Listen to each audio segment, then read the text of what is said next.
그 국수 한 그릇이 없었다면 저는 평생 제가 누구의 자식인지도 모른 채 살았을 겁니다. 21살 청년 강준호 씨가 제게 했던 말입니다. 그가 말한 그 국수는 화려한 레스토랑의 고급 요리도 유명 맛집의 특별 메뉴도 아니었습니다.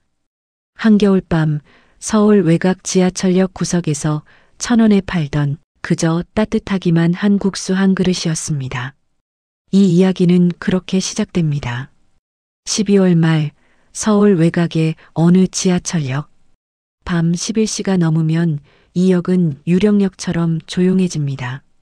막차를 기다리는 사람 몇 명, 추위를 피해 들어온 노숙인 한두 명. 그게 전부였습니다. 그런데 이 역사 한 구석에 이상한 청년이 하나 있었습니다. 강준호 씨였습니다. 따뜻한 국수 한 그릇 1,000원입니다. 그의 앞에는 작은 전기포트 하나, 냄비 하나, 그리고 플라스틱 그릇 몇 개가 전부였습니다. 준호 씨는 낮에는 근처 공장에서 일용직으로 일하고 밤에는 이렇게 지하철역에서 국수를 팔았습니다. 화려한 간판도 없고 가게 이름도 없었습니다. 그냥 한겨울밤 배고픈 사람들에게 따뜻한 국물 한 그릇 건네주는 것. 그게 전부였습니다. 형, 오늘도 국수 한 그릇만 주세요. 단골 손님 하나가 다가왔습니다. 택배기사였습니다. 준호 씨는 능숙하게 냄비에 국수를 말아 건넸습니다. 1,000원이요. 추우신데 따뜻하게 드세요. 형은 매일 이렇게 밤늦게까지 힘들지 않아요? 괜찮아요. 저도 먹고 살아야죠. 준호 씨의 손은 거칠었습니다.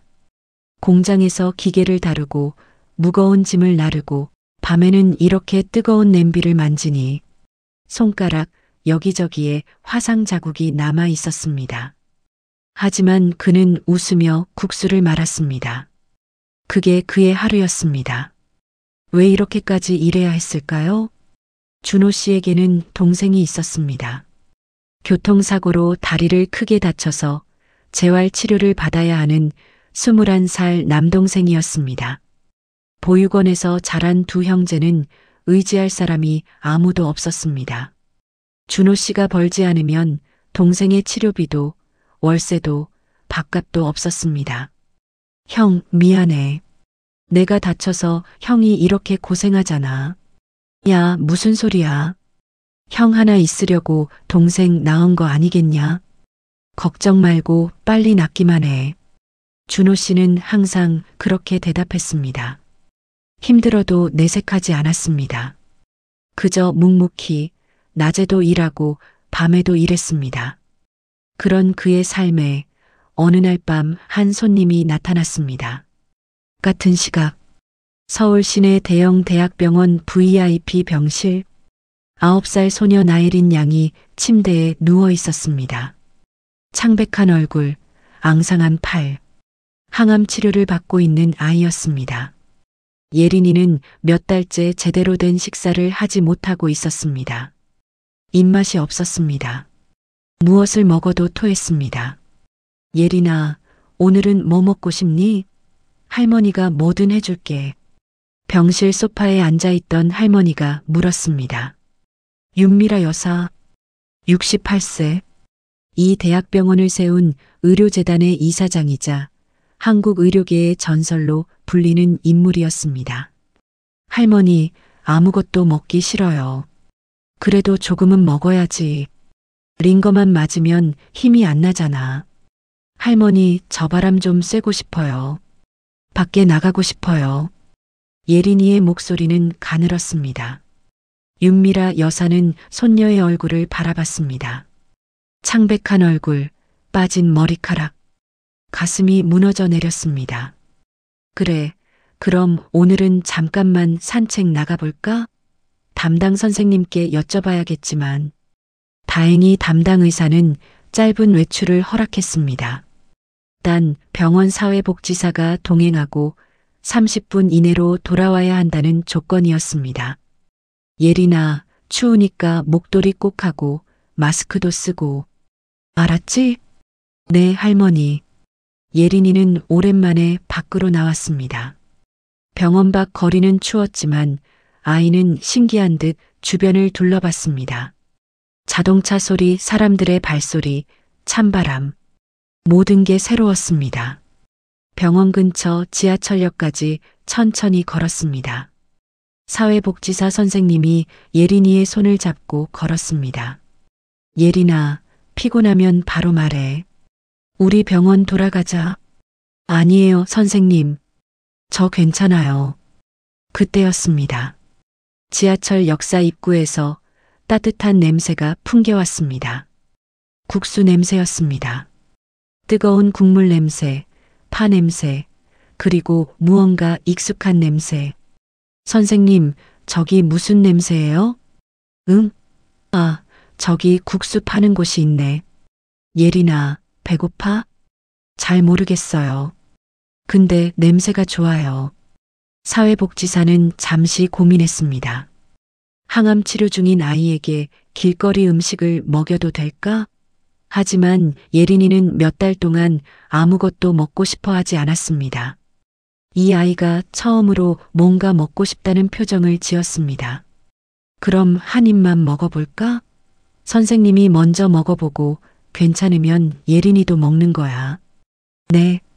두 사람은 국수 포트 앞으로 다가갔습니다. 안녕하세요. 국수 한 그릇 주세요. 준호 씨는 고개를 들었습니다. 작은 아이 하나와 그 옆에 선어른. 아이는 마스크를 쓰고 있었지만 눈빛이 또렷했습니다. 네, 잠시만요. 준호 씨는 정성스럽게 국수를 말았습니다. 뜨거운 국물을 붓고 파를 올렸습니다. 그리고 플라스틱 그릇에 담아 건넸습니다. 여기요. 조심해서 드세요. 뜨거우니까요. 사회복지사는 먼저 한 입 떠먹었습니다. 그리고 놀랐습니다. 이거 생각보다 맛있는데요? 감사합니다. 준호 씨가 웃으며 대답했습니다. 그리고 예린이를 바라봤습니다. 꼬마 손님, 국수 좋아해요? 예린이는 고개를 끄덕였습니다. 사회복지사가 조심스럽게 국수를 식혀서 예린이 입에 넣어줬습니다. 한 입. 예린이의 눈이 커졌습니다. 선생님, 이거 맛있어요. 정말? 또 먹을 수 있어? 네. 예린이는 몇 달 만에 처음으로 스스로 그릇을 들고 국수를 먹었습니다. 한 입, 두 입. 천천히 조심스럽게. 하지만 멈추지 않았습니다. 준호 씨는 그 모습을 보며 빙그레 웃었습니다. 잘 먹네요. 천천히 드세요. 삼촌, 이거 진짜 맛있어요. 삼촌이 직접 만드셨어요? 응, 삼촌이 만들었어. 맛있으면 다행이다. 예린이는 그릇을 거의 다 비웠습니다. 몇 달 동안 아무것도 먹지 못하던 아이가 거리 국수 한 그릇을 다 먹어치웠습니다. 예린아, 괜찮아? 속은 안 아파? 네, 괜찮아요. 이거 또 먹고 싶어요. 사회복지사는 놀라움을 감추지 못했습니다. 준호 씨에게 국수값을 건네며 말했습니다. 정말 감사합니다. 이 아이가 요즘 아파서 아무것도 못 먹었거든요. 오늘 처음으로 이렇게 잘 먹었어요. 아파요? 많이 아팠어요? 네, 지금 치료 중이에요. 준호 씨는 예린이를 다시 바라봤습니다. 마스크 너머로 보이는 작은 얼굴. 무언가 마음이 짠했습니다. 그럼 다음에 또 오세요. 삼촌이 또 끓여줄게요. 네, 삼촌, 고맙습니다. 예린이는 손을 흔들며 병원으로 돌아갔습니다. 그날 밤 병원 VIP 병실. 예린이는 할머니에게 신이 나서 말했습니다. 할머니, 오늘 지하철에서 국수 먹었는데요. 진짜 맛있었어요. 그래, 국수를 먹었어? 많이 먹었니? 네, 거의 다 먹었어요. 할머니, 그 맛이요. 엄마가 옛날에 끓여주던 맛이랑 똑같았어요. 윤미라 여사의 손이 멈췄습니다. 예린이의 엄마, 윤미라의 딸. 그녀는 3년 전 교통사고로 세상을 떠났습니다. 예린이는 그 이후로 할머니 손에 자랐습니다. 엄마 맛이랑 같았다고? 네. 따뜻하고 부드럽고 엄마가 제 생일날 끓여준 국수 맛이랑 똑같았어요. 윤미라 여사는 가슴이 철렁했습니다. 그날 밤 그녀는 잠을 이루지 못했습니다. 다음 날 아침 윤미라 여사는 비서를 불렀습니다. 어제 예린이가 먹었다는 국수집 위치 알아? 네, 사회복지사에게 확인했습니다. 병원 근처 지하철 3번 출구 역사 안이라고 합니다.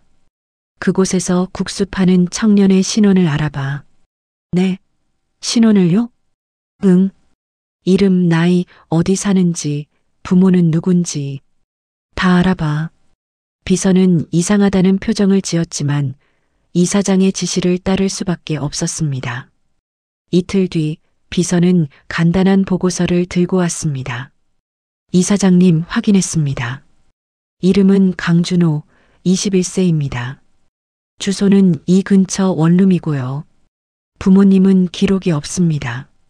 부모 기록이 없어? 네. 보육원 출신입니다. 태어나자마자 보육원에 맡겨졌다고 하고 성인이 될 때까지 시설에서 자랐습니다. 현재는 동생과 함께 살고 있고 낮에는 공장에서 일용직으로 일하고 밤에는 지하철역에서 국수를 판다고 합니다. 윤미라 여사는 보고서를 받아들었습니다. 손이 떨렸습니다. 보육원 출신 부모 미상? 네. 그리고 초등학교 때 기록을 보니 요리에 관심이 많았다고 합니다. 학교에서 조리 동아리 활동도 했고요. 윤미라 여사는 보고서를 덮었습니다. 그리고 창밖을 바라봤습니다. 27년 전 그녀가 의대 인턴이었을 때의 일이 떠올랐습니다. 윤미라는 31살이었습니다. 의사가 되기 위해 평생을 공부했습니다. 하지만 그녀에게는 비밀이 하나 있었습니다. 미혼모였습니다. 당시 사귀던 남자가 있었습니다. 하지만 그는 임신 소식을 듣자마자 사라졌습니다. 연락이 끊겼습니다. 윤미라는 혼자 남겨졌습니다. 병원 선배 교수가 그녀를 불러 말했습니다. 미라 씨, 지금 어떻게 할 거야? 아이를 낳으면 의사 생활 못해. 미혼모 의사를 환자들이 믿겠어? 병원도 안 받아줄 거야. 그럼 어떻게 해야 하나요? 아이를 포기해. 입양 보내. 그게 너한테도 좋고 아이한테도 좋아. 윤미라는 울었습니다. 하지만 선택의 여지가 없었습니다. 의사가 되는 것, 그게 그녀의 평생 꿈이었습니다. 그녀는 몰래 미혼모 시설에서 아이를 낳았습니다. 남자아이였습니다. 작고 예쁜 아기였습니다. 하지만 그녀는 아기를 안아보지도 못했습니다. 여기 서명하세요. 입양 동의서입니다. 미라 씨, 이게 최선이야. 아이도 좋은 가정에 입양될 거야. 윤미라는 떨리는 손으로 서명했습니다. 입양 포기 각서. 그녀는 아기의 얼굴을 마지막으로 한 번 보고 병실을 나갔습니다. 그리고 다시는 돌아보지 않았습니다. 윤미라 여사는 책상 서랍을 열었습니다. 그 안에는 낡은 사진 한 장이 있었습니다. 27년 전 미혼모 시설에서 몰래 찍은 아기 사진. 너무 작아서 얼굴도 제대로 보이지 않는 사진. 혹시 그 아이가? 그녀는 다시 비서를 불렀습니다. 당시 미혼모 시설 기록 찾을 수 있어? 네. 무슨 기록을요? 내가 27년 전에 출산했던 시설. 거기 기록이 남아있을 거야. 주민센터에도 출생신고 기록이 있을 테고. 비서는 놀란 표정을 지었지만 아무 말도 하지 않았습니다. 알겠습니다. 찾아보겠습니다. 같은 시각 강준호의 원룸. 준호 씨는 집에 돌아와 낡은 상자 하나를 꺼냈습니다. 보육원에서 받은 물건들을 모아둔 상자였습니다. 그 안에는 오래된 서류 몇 장이 있었습니다. 출생 기록, 보육원 입소 기록, 그리고 친모의 이름. 윤미라. 준호 씨는 이 이름을 몇 번이나 봤습니다. 어렸을 때부터. 하지만 그녀가 누구인지, 왜 자신을 버렸는지는 알 수 없었습니다. 왜 날 버렸을까? 그는 서류를 다시 상자에 넣었습니다. 그리고 며칠 전 예린이가 떨어뜨리고 간 병원 팔찌를 꺼냈습니다. 나혜린 서울대학병원 VIP. 예린이 이름이 엄마 이름이랑 비슷한데 준호 씨의 어머니. 서류에 적힌 이름은 나혜린이었습니다. 돌아가신 줄만 알았던, 얼굴도 모르는 그 이름. 설마. 그는 고개를 저었습니다. 말도 안 되는 상상이었습니다. 며칠 뒤 비서가 윤미라 여사에게 다시 보고했습니다. 이사장님 확인했습니다. 27년 전 이사장님께서 출산하셨던 미혼모 시설 기록입니다. 당시 출생 신고된 아기는 강씨 성으로 등록됐습니다. 이름은 기록이 없고 바로 보육원으로 이송됐습니다. 강씨. 네. 그리고 그 아기의 출생 신고서에 이사장님 성함이 친모로 기록돼 있습니다. 윤미라 여사는 눈을 감았습니다. 그 아기가 지금 어디 있는지 확인했어? 확실하지는 않지만 강준호 씨일 가능성이 높습니다. 나이, 출생 시기, 보육원 이름이 모두 일치합니다. 그럼 그 청년이 내 아들이라는 거야? 확실히 하려면 유전자 검사를 해봐야겠지만 정황상 그럴 가능성이 높습니다.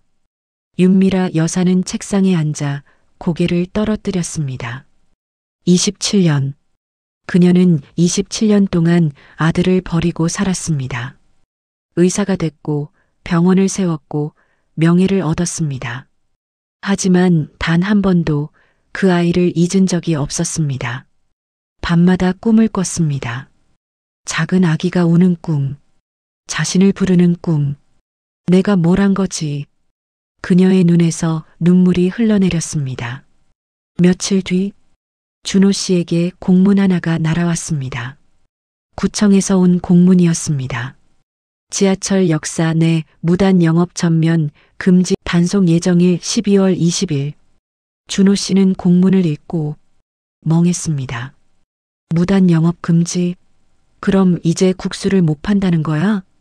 그는 구청에 전화했습니다. 여보세요. 저 국수 팔던 사람인데요. 이거 정말 못하는 건가요? 네, 지하철 역사 내 취식시설은 불법입니다. 영업허가도 없고 위생검사도 안 됐잖아요. 단속일에 적발되면 과태료 부과됩니다. 그럼 허가 받으면 되는 거 아닌가요? 역사 안에서는 허가가 안 나와요. 밖에서 하셔야죠. 전화는 끊겼습니다.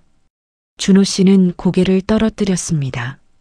어떡하지, 이거라도 해야 동생 치료비를 버는데. 설상가상으로 공장에서도 통보가 왔습니다. 준호 씨, 미안한데 다음 달부터 계약 연장이 안 돼요. 네? 왜요? 제가 뭐 잘못한 거라도? 아니, 그게 아니라 구조조정이 들어와서 일용직부터 정리하래요. 미안해요. 준호 씨는 공장 사무실을 나왔습니다.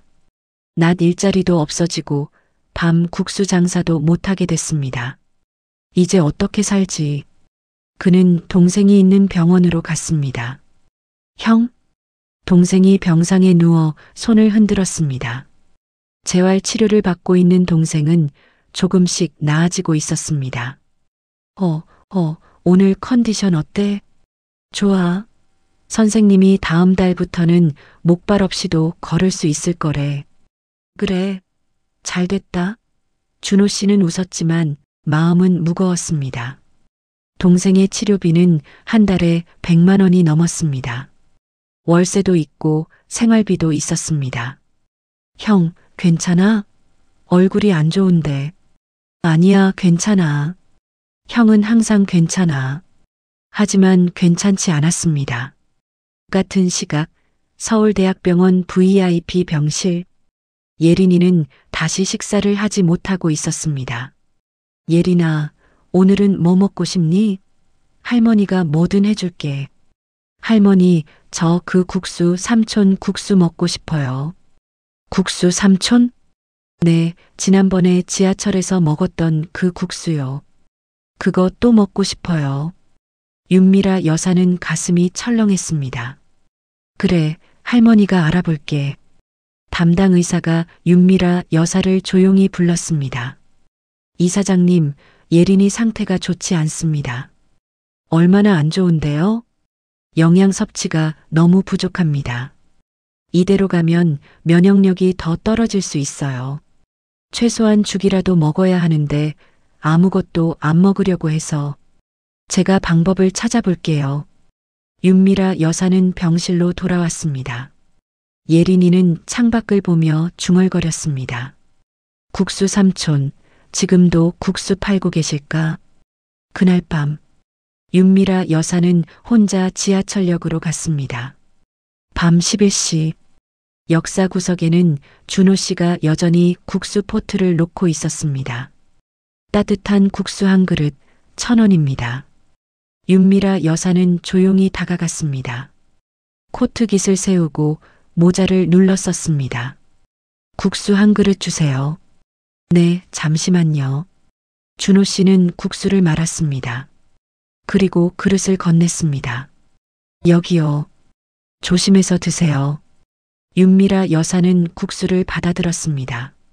그리고 준호 씨의 얼굴을 가만히 바라봤습니다. 거칠지만 선한 눈, 입꼬리에 미소가 걸려 있는 얼굴. 혹시 여기서 오래 하셨어요? 아니요, 몇 달 안 됐어요. 근데 이제 곧 못할 것 같네요. 왜요?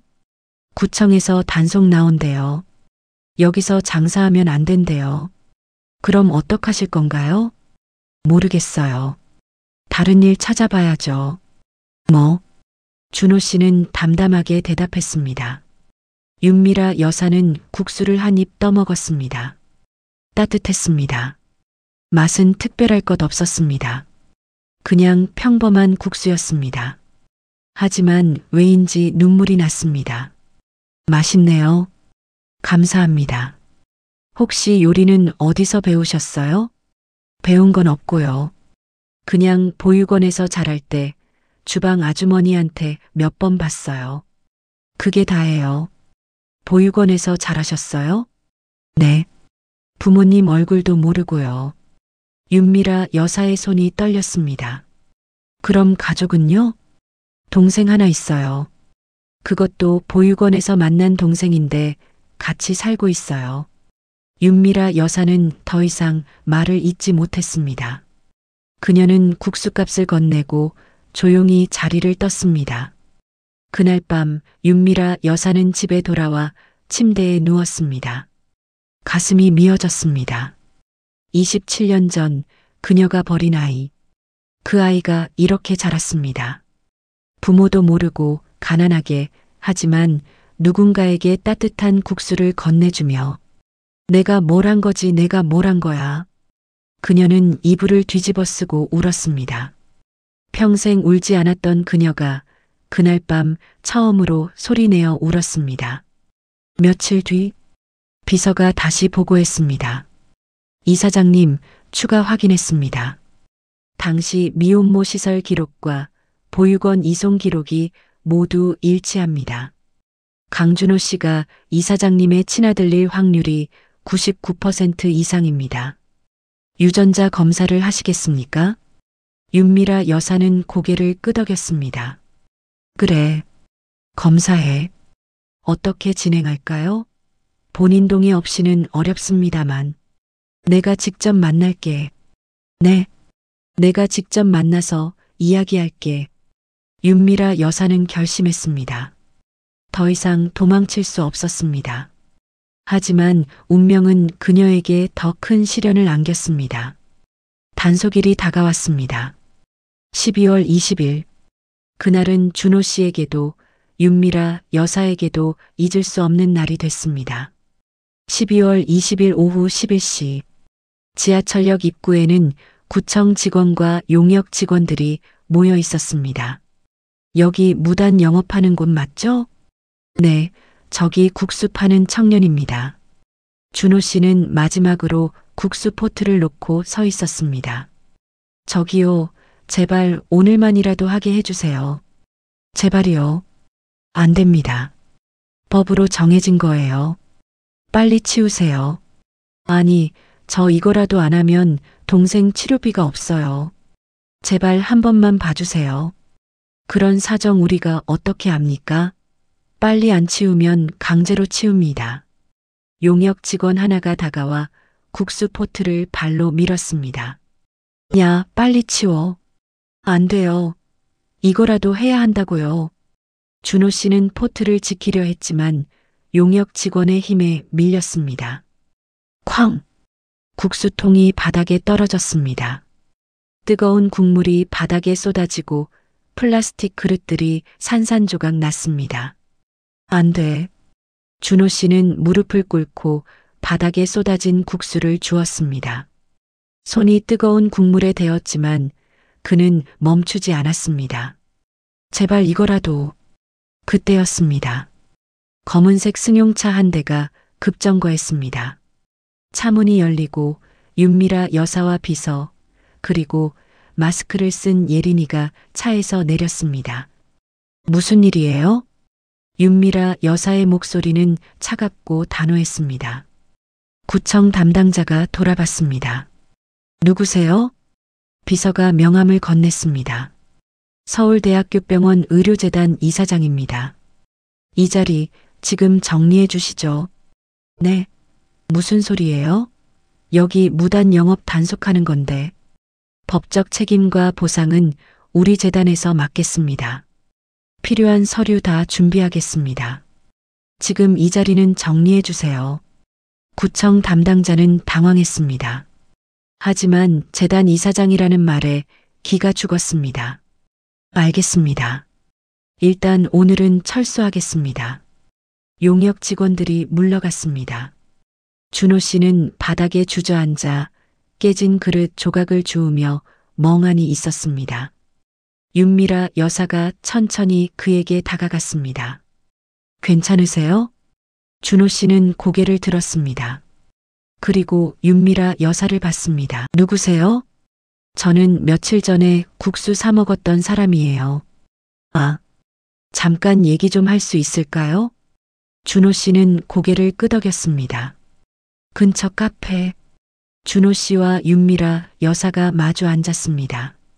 예린이는 비서와 함께 밖에서 기다렸습니다. 저를 왜 도와주신 건가요? 제 손녀가 당신 국수를 먹었어요. 손녀요? 네. 9살 여자아이. 항암 치료 중이에요. 몇 달 동안 아무것도 못 먹다가 당신 국수를 처음으로 먹었어요. 준호 씨는 예린이를 떠올렸습니다. 아, 그 아이요. 네. 그 아이가 당신 국수를 매일 찾아요. 또 먹고 싶다고. 그래서 제가 찾아왔어요. 그런데 왜 이렇게까지 도와주시는 거예요? 윤미라 여사는 잠시 침묵했습니다. 그리고 조심스럽게 물었습니다. 준호 씨, 혹시 부모님에 대해 아는 게 있나요? 준호 씨는 고개를 저었습니다. 아니요. 아무것도 몰라요. 보육원에서 자랐고 서류에는 친모 이름만 있었어요. 이름이 뭐였어요? 윤미라요. 근데 그 사람이 누군지, 왜 저를 버렸는지는 몰라요. 윤미라 여사의 손이 떨렸습니다. 왜요? 혹시 아세요? 윤미라 여사는 눈물을 참으며 말했습니다. 준호 씨 유전자 검사 한번 해볼 수 있을까요? 유전자 검사요? 왜요? 혹시 당신이 제 아들일 수도 있어서요. 준호 씨는 눈이 커졌습니다. 네, 무슨. 저는 27년 전에 아들 하나를 낳았어요. 미혼모였어요. 그때 의사가 되려면 아이를 포기해야 한다고 해서 입양을 보냈어요. 그 아이 이름을 강으로 지었어요. 그리고 보육원으로 보냈어요. 27년 전에요. 준호 씨는 말을 잇지 못했습니다. 그게 저라는 건가요? 확실하지 않아요. 그래서 검사를 해봐야 해요. 하지만 나이, 시기, 이름이 모두 맞아요. 준호 씨는 고개를 떨어뜨렸습니다. 검사해보죠. 뭐? 일주일 뒤 서울대학병원 상담실. 준호 씨와 윤미라 여사가 마주 앉았습니다. 의사가 봉투를 건넸습니다. 검사 결과 나왔습니다. 윤미라 여사의 손이 떨렸습니다. 봉투를 열었습니다. 친자관계 확률 99.99%. 그 순간 윤미라 여사는 그 자리에서 무너져 내렸습니다. 아, 그녀는 소리내어 울었습니다. 평생 누구에게도 보여주지 않았던 눈물이 쏟아져 내렸습니다. 미안해, 미안해요, 준호야. 준호 씨는 말을 잇지 못했습니다. 그는 검사 결과지를 바라봤습니다. 99.99%. 이 사람이 자신의 엄마였습니다. 27년 동안 얼굴도 모르던, 이름만 알던 그 사람이 바로 눈앞에 있었습니다. 왜 저를 버렸어요? 미안해요. 그때는 의사가 되려면 아이를 포기해야 한다고 해서 저는 겁이 났어요. 미혼모 의사는 받아주는 데가 없다고 해서. 하지만 단 하루도 잊은 적이 없어요.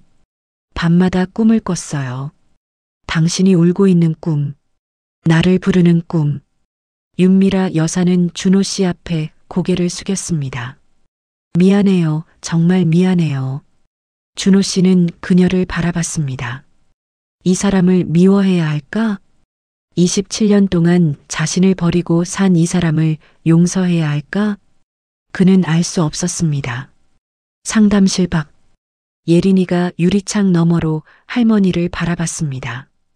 할머니가 왜 우세요? 비서가 조용히 말했습니다. 예린아, 할머니가 옛날에 잃어버린 아들을 찾았어. 정말요? 그럼 저한테 삼촌이 생긴 거예요? 그렇지. 예린이는 웃었습니다. 와, 국수 삼촌이 제 진짜 삼촌이 된 거예요?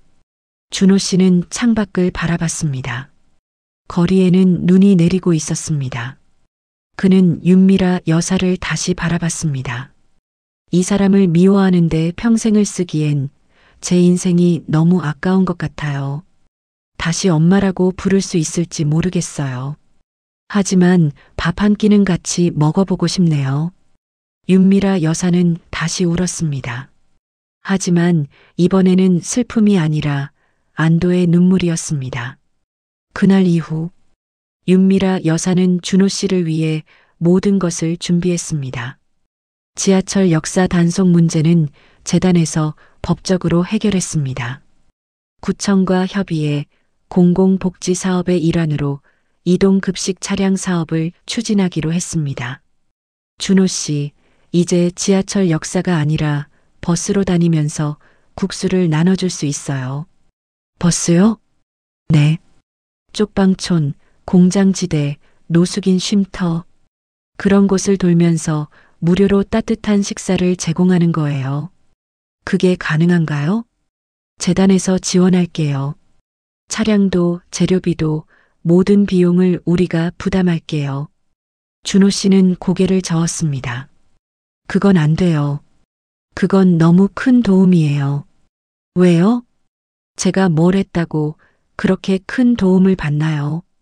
윤미라 여사는 조용히 말했습니다. 준호 씨, 이건 당신을 위한 게 아니에요. 이건 제가 속죄하는 방법이에요. 속죄요? 네. 27년 동안 당신을 버리고 산 죄. 그 죄를 조금이라도 갚고 싶어요. 제발 받아줘요. 준호 씨는 잠시 망설였습니다. 그리고 고개를 끄덕였습니다. 알겠어요. 하지만 조건이 있어요. 조건? 이 사업 이름은 제 이름으로 하지 마세요. 그리고 재단 이름도 당신 이름으로 하지 마세요. 그럼 누구 이름으로 해요? 보육원 원장 선생님 이름으로 해주세요. 저를 키워주신 분이에요. 제가 어렸을 때 밥도 챙겨주시고 요리도 가르쳐 주셨어요. 그분 이름으로 해주세요. 윤미라 여사는 눈물을 닦으며 고개를 끄덕였습니다. 알겠어요. 그렇게 할게요. 한 달 뒤 따뜻한 한 그릇 재단이라는 이름의 이동 급식 버스가 출발했습니다. 버스 옆에는 보육원 원장 선생님의 이름이 새겨져 있었습니다. 준호 씨는 낮에는 조리사 자격증과 영양학 수업을 들으며 공부했고 저녁에는 이 버스를 타고 쪽방촌과 공장지대를 돌았습니다. 할아버지, 국수 한 그릇 드세요. 고맙네, 젊은이. 따뜻하게 드세요. 버스 안에서는 따뜻한 국수와 간단한 반찬이 제공됐습니다. 무료였습니다. 예린이는 건강을 많이 회복했습니다. 이제는 마스크를 벗고 버스 안에서 국수 삼촌 도움이라는 명찰을 달고 뛰어다녔습니다. 아줌마, 여기 국수 한 그릇 더 드릴게요. 고마워, 예린아. 맛있게 드세요. 예린이는 웃었습니다. 몇 달 전만 해도 아무것도 먹지 못하던 아이가 이제는 다른 사람에게 밥을 나눠주고 있었습니다. 어느 날 저녁, 윤미라 여사는 버스가 정차한 쪽방촌에 찾아왔습니다. 준호야. 오셨어요. 준호 씨는 여전히 어머니라고 부르지 못했습니다. 하지만 예전보다 조금 더 편한 표정으로 그녀를 대했습니다. 오늘 장사 잘 됐어요? 네, 오늘도 많이들 오셨어요. 다행이네. 윤미라 여사는 버스 안을 둘러봤습니다. 그릇을 닦고 냄비를 정리하는 준호 씨의 뒷모습이 보였습니다. 고마워요. 네. 이렇게 해줘서, 제게 기회를 줘서. 준호 씨는 고개를 저었습니다. 저야말로 고맙죠. 동생 치료비도 걱정 없고 이렇게 좋은 일도 할 수 있고 그리고 예린이도 건강해졌잖아요. 그게 제일 기뻐요. 윤미라 여사는 눈물을 참았습니다. 준호야, 언젠가 나를 엄마라고 불러줄 수 있을까? 준호 씨는 잠시 망설였습니다. 그리고 조심스럽게 말했습니다. 시간이 필요해요. 아직은 어색해요. 그래, 괜찮아. 천천히 해도 돼. 내가 기다릴게. 몇 달 뒤, 어느 봄날 오후, 준호 씨와 윤미라 여사, 그리고 예린이가 함께 병원 옥상 정원에 앉아 있었습니다. 삼촌, 오늘 국수 진짜 맛있었어요. 그래. 예린이가 맛있게 먹어줘서 삼촌도 기뻐. 다음에 또 해줄 거예요? 당연하지. 언제든지. 예린이는 웃으며 뛰어갔습니다. 준호 씨와 윤미라 여사는 나란히 앉아 정원을 바라봤습니다. 엄마. 윤미라 여사는 깜짝 놀라 준호 씨를 바라봤습니다. 뭐라고? 엄마. 이제 부를 수 있을 것 같아요. 윤미라 여사는 눈물을 흘렸습니다. 고마워, 정말 고마워. 준호 씨는 웃었습니다. 늦었지만 이제라도 시작하면 되죠. 그래, 이제라도. 두 사람은 나란히 앉아 봄 햇살을 바라봤습니다. 27년 만에 찾은 모자의 시간. 늦었지만 이제라도 시작하는 가족의 시간이었습니다.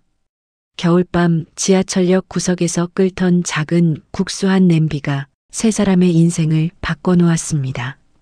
지금도 서울 곳곳에서는 따뜻한 한 그릇 재단의 급식 버스가 돌아다닙니다. 강준호 씨는 조리사 자격증을 땄고 지금은 여러 명의 자원봉사자와 함께 매일 수백 그릇의 식사를 나눠주고 있습니다.